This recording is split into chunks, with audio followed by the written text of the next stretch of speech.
Hello everyone, in this video we will discuss the mechanics of respiration, the second part, which includes the different pressures in the lung and thoracic system. ये question exam में आता है either the make a label diagram of the changes in the intrapleural and intrapulmonary pressure, or it comes like a short note that the what are the different pressures in the lung and thoracic system and what are the changes in them. Okay, so this is important and we have to discuss that there are two type of pressures.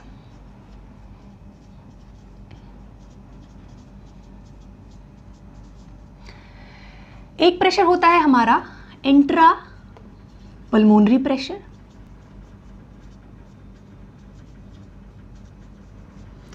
और दूसरा pressure हमारा होता है intra alveolar pressure.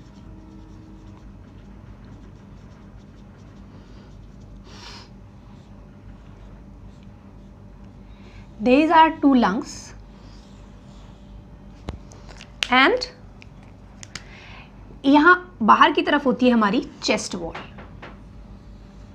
Okay, ये जो हमारा ये जो लंग है, लंग के अंदर होती हैं डिफरेंट एल्वियोलाइज, बहुत सारी एल्वियोलाई हैं, और इन एल्वियोलाई के अंदर जो प्रेशर है वो होता है हमारा इंट्रापल्मोनरी प्रेशर. यानी लंग के अंदर जो प्रेशर है वो है इंट्रापल्मोनरी प्रेशर, या यही है इंट्रा एल्वियोलर प्रेशर. मतलब एल्वियोलाई के अंदर जो प्रेशर है वो हमारा इंट्रापल्मोनरी या फिर इंट्रा एल्वियोलर प्रेशर है. एल्वियोलाई के अंदर जो प्रेशर चेंजेस होते हैं. दूसरा हमारा प्रेशर होता है intrapleural pressure. This is intrapleural pressure. Sorry, intrapleural pressure क्या होता है? There are two pleura over the lung. एक जो बिल्कुल ही इससे अडेयर होती है that is known as visceral pleura, और एक जो दूसरी लेयर है वो होती है पैराइटल प्लूरा. यानी इसके जस्ट जो अडेयर है वो है हमारी विसरल प्लूरा, और एक जो चेस्ट वॉल से अडेयर है वो होती है हमारी पैराइटल प्लूरा, और इन दोनों के बीच में जो स्पेस है वो है हमारा प्लूरल कैविटी.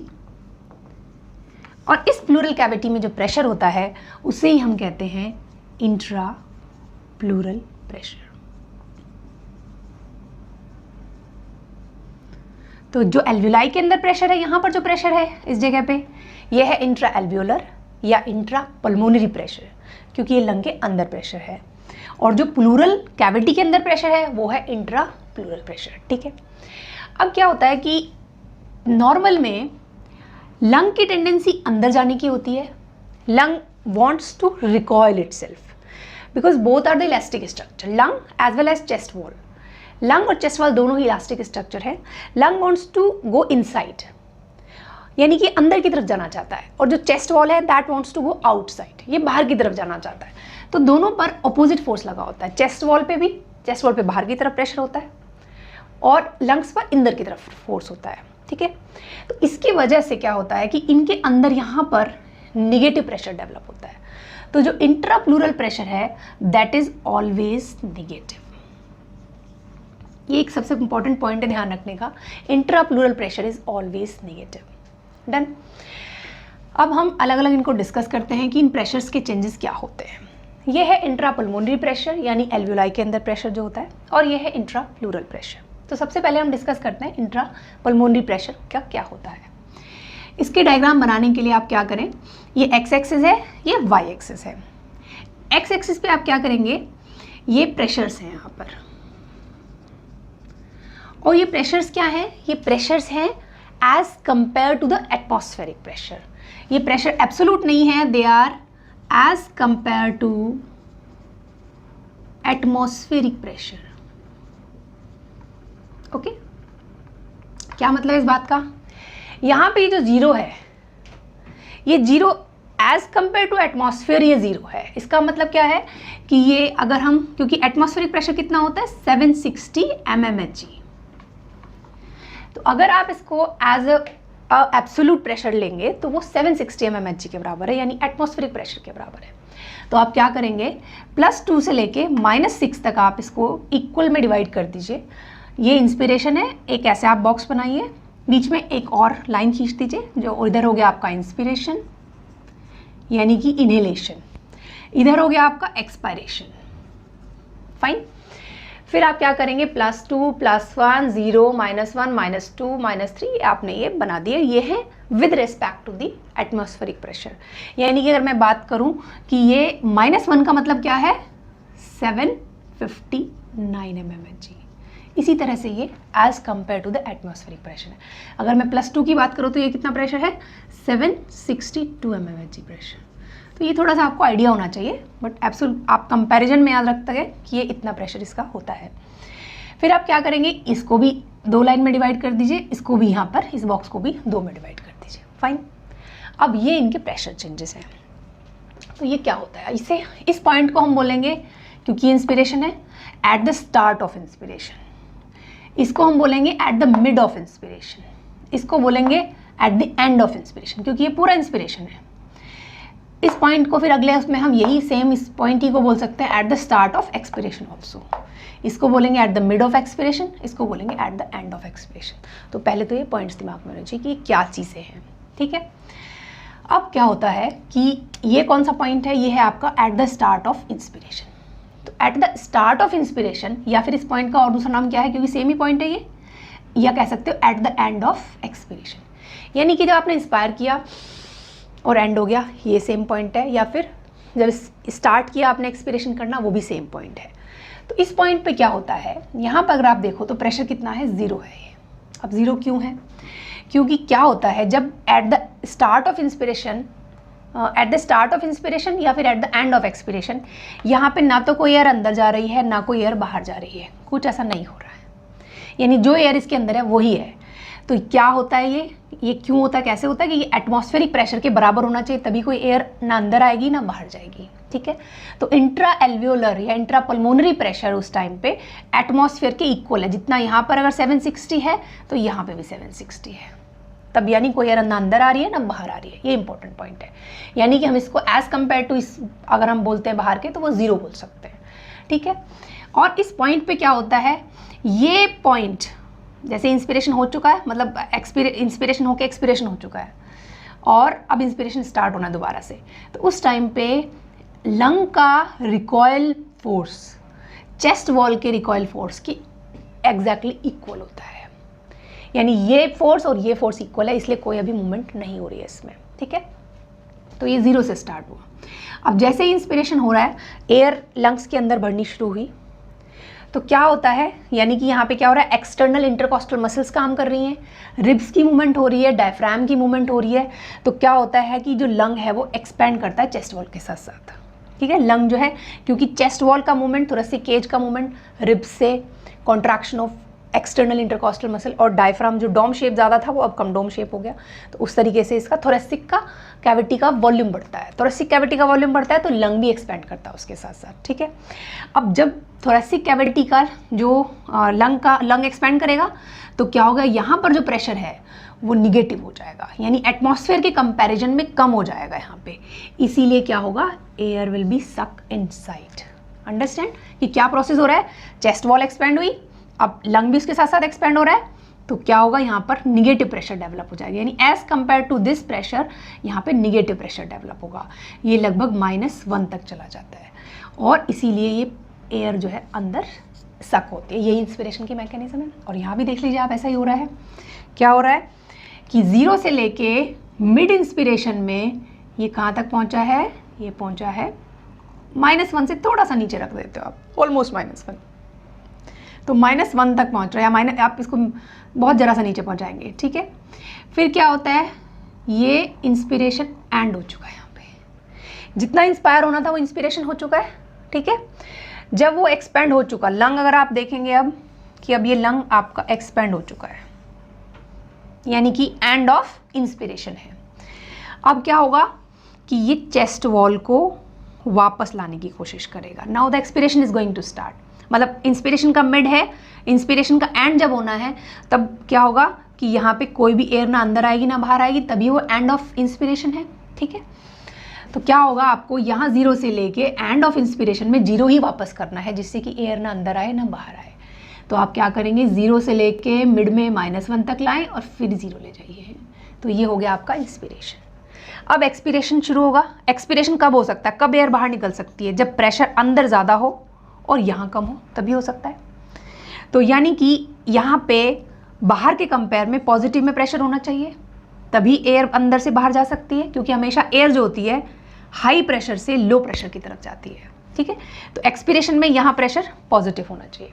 अब आप देखिए ये क्या होता है, 0 से अब ये पॉजिटिव की तरफ चला गया और ये भी यहाँ पर एग्जैक्टली +1 या उससे थोड़ा सा ज़्यादा जाता है, और at the end of expiration again it become 0। तो सिंपल है, इंट्रा पल्मोनरी प्रेशर क्या करेंगे आप, ये इंस्पिरेशन है ये एक्सपिरेशन है, 0 से -1 फिर वापस 0, एक्सपिरेशन में 0 से +1 फिर वापस 0। So this is clear, okay. Now the second point is the intra plural pressure. Intra plural pressure यानी यहाँ पे जो प्रेशर है, तो पहली पॉइंट तो ध्यान रखना है, it will be always negative. कभी भी इसको पॉजिटिव हम ड्रॉ नहीं करेंगे, क्योंकि इन दोनों का फोर्स अपोजिट होता है, जो विसरल प्लूरा और पैरेटल प्लूरा है, इसलिए हमेशा इसमें यहाँ पर एक हमेशा निगेटिव फोर्स डेवलप होता है। And this negative force is also helping for the inspiration, for the expand of the thoracic cavity. Fine, तो एक तो ये माइनस बनाना है। दूसरा इसमें क्या ध्यान रखना है, इसमें -2.5 से लेके -6 तक ये जाता है, -2.5 से -6 तक। अब यहाँ आप देखें, लेकिन इसमें एक खास चीज़ है कि इसमें जैसे हमने इंस्पिरेशन को अलग लिया था, एक्सपिरेशन को अलग लिया था, इसमें क्या होता है, इसमें मिड में बहुत ज़्यादा चेंज नहीं होता, इंस्पिरेशन के चेंज और एक्सपिरेशन के चेंज। इसमें क्या होता है, ये देखिए यहाँ -2.5, ये -2 है, ये -3 है, तो बीच में क्या हुआ, -2.5। फाइन, तो -2.5 से ये इंस्पिरेशन के एंड तक आपको बनाना है, यानी कि आपको ये जो मिड लाइन थी इन दोनों के बीच की, ये वाली जो लाइन थी इंस्पिरेशन और एक्सपिरेशन की, यहाँ तक टच करना है इसको। -2.5 से -6 तक लेके आना है और फिर ये वापस जाएगा, और ये वापस जाते हुए थोड़ा सा ऐसे कर्व ले लेता है और जाएगा वापस 2.5 पे। ठीक है, ये ध्यान रखना है, -2.5 से -6 एंड देन बैक टू -2.5। अब इसमें क्या हो रहा है, ऐसा क्यों होता है, एक तो कॉमन पॉइंट ध्यान रख सकते हो कि intra plural pressure is directly proportional to the expansion of the chest. Fine, यानी कि जितना ज़्यादा एक्सपेंशन ऑफ चेस्ट होगा उतना ही ज़्यादा ये निगेटिव में चला जाएगा। मतलब आप डायरेक्टली प्रोपोर्शनल वर्ड नहीं बोल सकते, आप ये कह सकते हो कि intra plural pressure depends on the expansion of chest.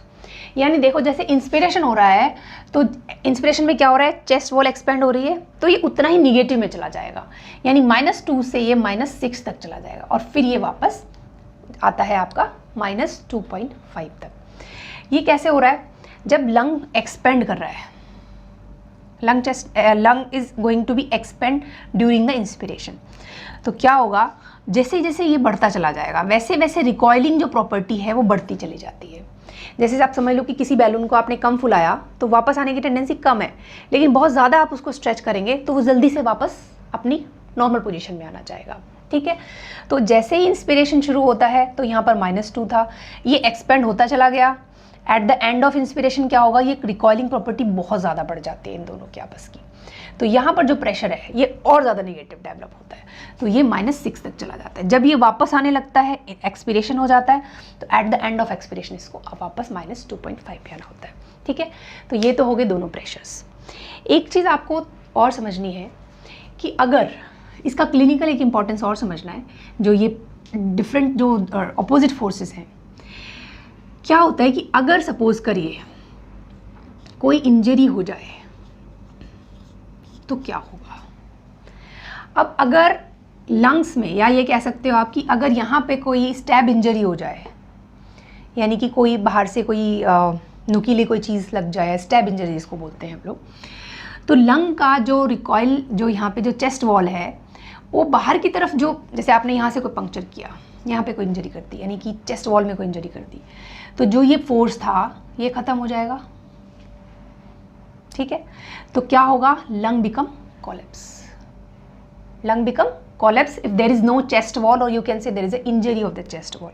ठीक है, और अगर कहीं लंग में इंजरी हो जाए या फिर इसकी इलास्टिसिटी लॉस हो जाए लंग की, तो क्या होगा, ये वाला 2 फोर्स थे, ये वाला फोर्स कम हो जाएगा या खत्म हो जाएगा। तो अगर लंग की पैरेन्काइमा में कोई इंजरी हो जाए या लंग की इलास्टिसिटी कम हो जाए या लॉस हो जाए तो क्या होगा, अब ये बाहर जाने वाला फोर्स, इसको कोई अपोज करने वाला फोर्स तो है नहीं, तो इसकी पट कंडीशन कैसी हो जाएगी, चेस्ट वॉल बाहर की तरफ हो जाएगी, जिसको क्या हम बोलते हैं, बैरल शेप चेस्ट। तो ध्यान रखने की बात है, अगर इंजरी ऑफ चेस्ट वॉल है तो क्या होगा, लंग बिकम कोलैप्स, यानी कि सिकुड़ जाएगा। And if there is injury to lung parenchyma or there is loss of elasticity of lung, then what will happen, the chest become barrel shape, barrel shaped chest। barrel shape का मतलब क्या है, it will be more outward, यानी कि ये जो होगी और जैसे नॉर्मल चेस्ट हमारी यहाँ पर ऐसे फुली हुई नजर आएगी, वो एबनॉर्मलिटीज होती है, तो सांस में प्रॉब्लम होती है। So these are the 2 clinical conditions which you should know. Okay, thank you so much.